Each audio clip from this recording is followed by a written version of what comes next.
What would a monument of the present look like? If today's monuments feature historical figures and events to remember the past, what will monuments of tomorrow remember from today? Our media feeds seem saturated with stories of rising income inequality, technological disruptions, armed conflicts, and global warming, which all pose existential threats to present civilizations. Could a monument help us express and cope with these present concerns? Since the earliest human societies, monuments served as point of congregation and geographical markers that conveyed common beliefs and values.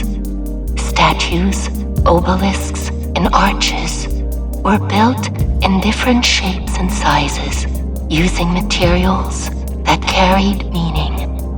The finely carved stone pillars of Göbekli Tepe evoked stability and protection to function as sanctuary for hunter-gatherers from 9600 BCE.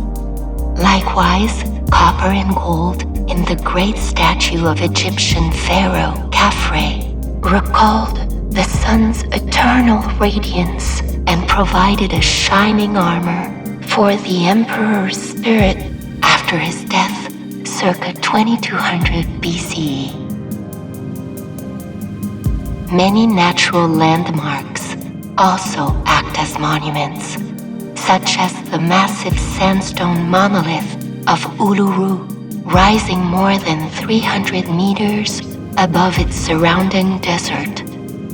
Shaped by geological processes in Australia's Red Centre, this site is sacred for the Anangu people, which have adorned the rock with mythological paintings. Over to the Mediterranean basin, clashes between Christians, Jews, and Muslims have left many scars on the churches, synagogues, and mosques of medieval times. The Church of the Holy Sepulchre in Jerusalem was erected in the 4th century, demolished in the 7th, then rebuilt in the 11th century, to chronicle such moments when the three Abrahamic traditions have fought and reconciled in close succession. As religious passions subsided in the modern era, the industries of Europe and North America soared, and art positioned itself at the vanguard of great transformations. Vladimir Tatlin's sculpture entitled Monument to the Third International epitomized these utopian ideals concocted in the aftermath of the 1917 Russian Revolution. For celebrating the radical changes of industrial progress, Tatlin was anointed Master of Modern Aesthetics, even while his tower was never realized at full scale.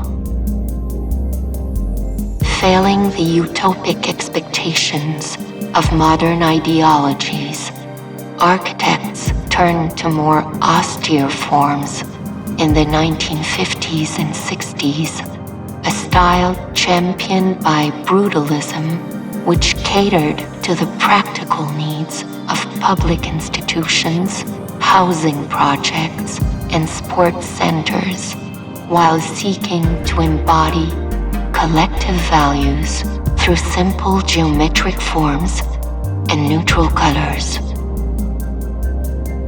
After this sweeping review of ancient, indigenous, medieval, and modern monuments, we find that none of their inherent ideals were universal. Still today, frictions accumulate when contradictions appear between the narratives mediated by official monuments and the living conditions of neighboring communities to inexorably result in crisis situations. Hence, Confederate monuments in the United States exacerbate race relations as they thinly veil the glorification of slavery and racism, on par with statues of colonial figures perpetuating the myths of imperialism. Such works also acted as propaganda tools for totalitarian regimes of the 20th century's Soviet Union, China, and, in more extreme measures, for those of Nazi Germany and Fascist Italy, which demanded loyalty and admiration, while also suppressing dissent among its citizens. Other structures recently built in the Western Hemisphere assert the more elusive, yet more widespread paradigms of neoliberalism, which aspire to the same ends as totalitarian art. This observation is integrated in Sheldon Wolin's formulation of inverted totalitarianism to describe how corporations infiltrate the cogs of state bureaucracies, then impose social measures that are superficially less abject but just as violent as colonial regimes. The entrenchment of neoliberal values within governments leads to a succession of crises, a reduction in the number of public institutions, the privatization of essential services, and a growing intolerance for divergent views. This hegemony of market logic manifests itself mainly in the design of urban spaces, with a proliferation of skyscrapers in New York, London, Dubai, Hong Kong, and other financial hubs. Such architectures become monuments that exhort the supremacy of profit and the concentration of power for those already at the top of the economic ladder. When these crises reach breaking point, protesters take to the streets and often target monuments to express their grievances. Crowds have torn down statues of monarchs during the French Revolution of 1789, and 200 years later, with the fall of the Soviet Union, they toppled effigies of Lenin and Stalin. When these sculptures proved too difficult to destroy, protesters vandalized them instead, as countless Christopher Columbus figures were painted red to convert the historical figure's reputation from explorer of new worlds to slayer of indigenous peoples. Burdened by years of disrepair, armed conflicts, and bad weather, monuments in ruin provide material evidence that no empire is eternal. Crumbling bricks and overgrown vegetation show the scars of time on the British Secretariat in Yangon, Myanmar, left vacant since the retreat of colonial forces. The Maya temples in Mexico and Moai statues of Easter Island also testify to the vulnerability of native civilizations. Yet these ancient sites harbor lost knowledge, unraveling after patient archaeological research to tell the history of once thriving peoples and also cautionary tales of their own demise. The end of an empire sometimes brings the rise of another, as ancient Greek and Roman artifacts fostered a renaissance in European tastes for nature, human anatomy, and perspective. Leon Battista Alberti and other 15th century architects famously studied Roman ruins to appropriate their columns, domes, and arches. Romantic authors like Mary Shelley also took cues from the Greek Odyssey to depict landscapes that contrasted from the industrial skylines of England in the early 1800s. In more recent times, some artists have mimicked the appearance of old relics when creating new works. From Robert Smithson's spiral jetty to Doris Salcedo's piles of broken furniture, these installations seem already in ruin. Could it be to speak directly to the archaeologists of tomorrow? Just as physical structures take on new meaning when broken, so do digital files, software, hardware, and online platforms fall into ruin, but in a much faster time span. Even web giants like MySpace and GeoCities fell overnight under the pressures of planned obsolescence and market crashes.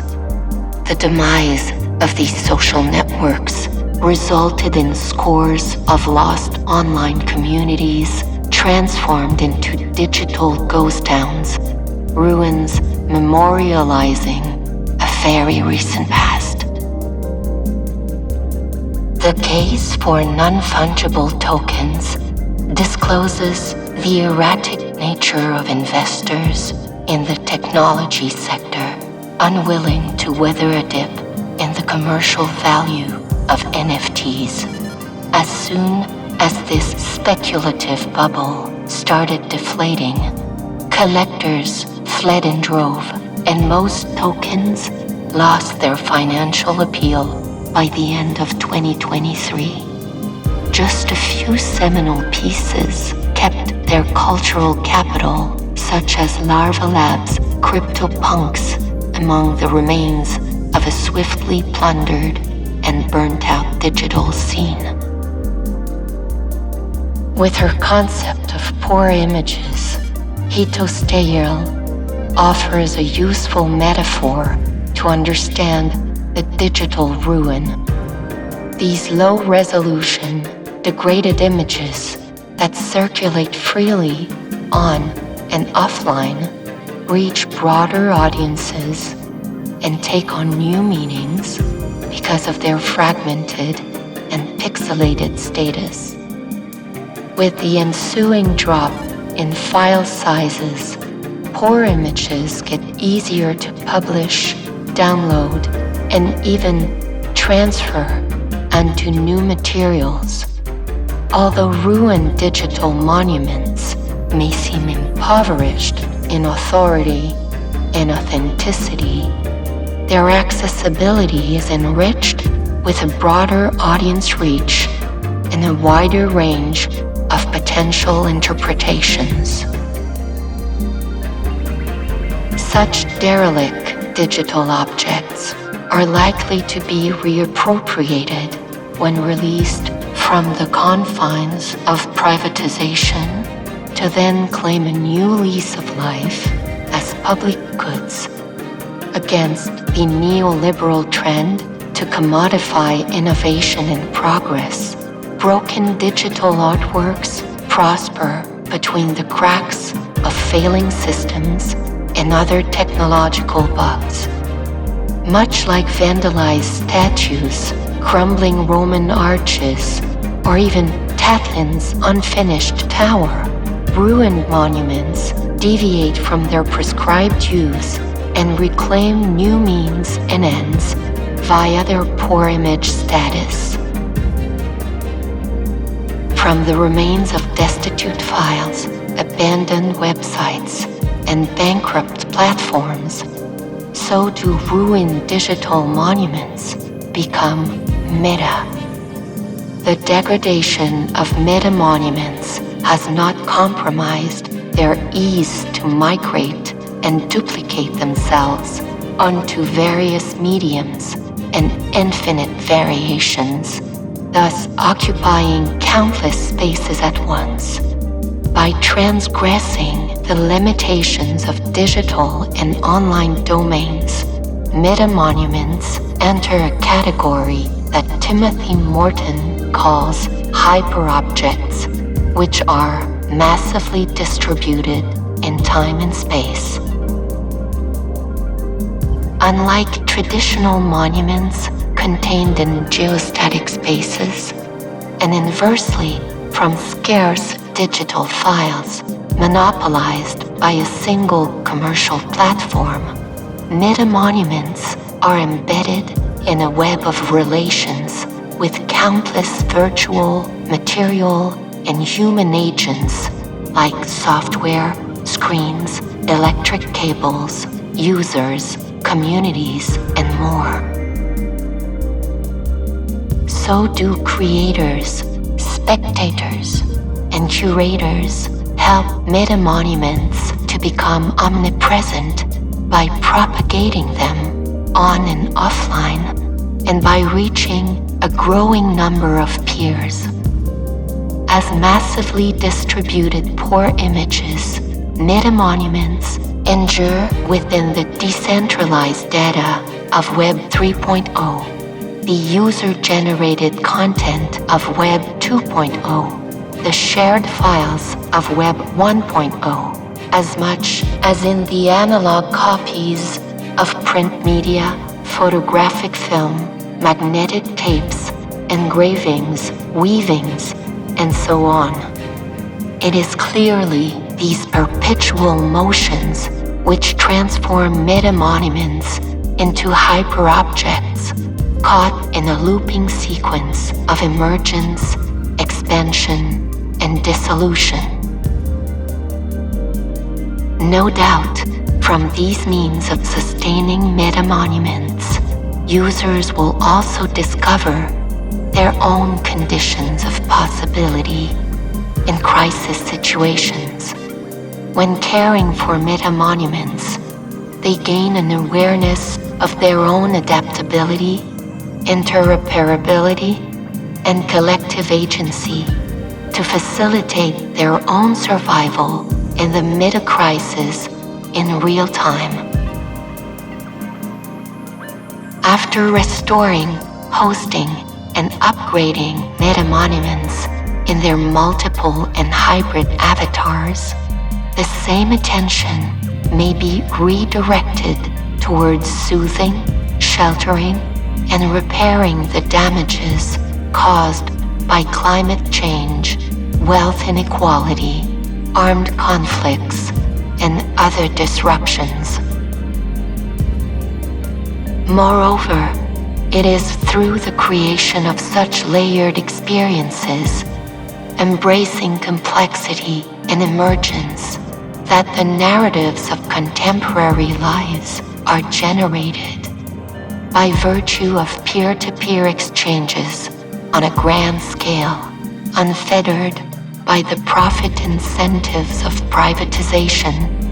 So does the creation, use, and maintenance of meta-monuments offer a glimpse into the depth and breadth of collective sentiment. In a best-case scenario, the ontology of our current age seems best outlined by meta-monuments, by producing meta-narratives that transcend geographical positions, overlap multiple cultural and material conditions, and echo the contingent values of today's hyper-connected world.